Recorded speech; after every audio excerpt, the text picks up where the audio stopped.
السلام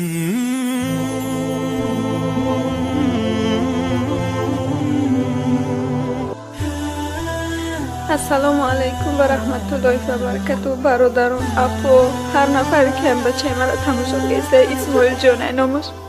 بچه من 11 ماه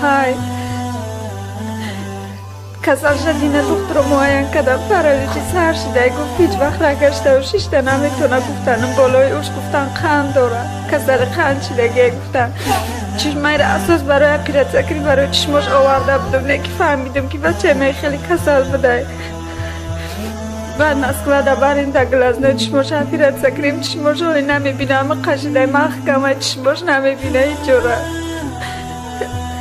من خداوند خواسته بودم که مرا سوی فرزند کنم و حضرت اسماعیل به دنیا بیارم گفتم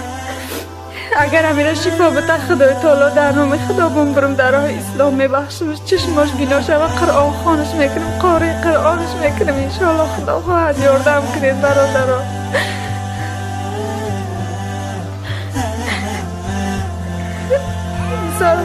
هر کسی که فرزند داره دردی برام میفهمه من میدونم همه شفا دهنده خدای تعالی اینه که من یک مادرم شیشته نگاه کرده نمیتونمش هم خیلی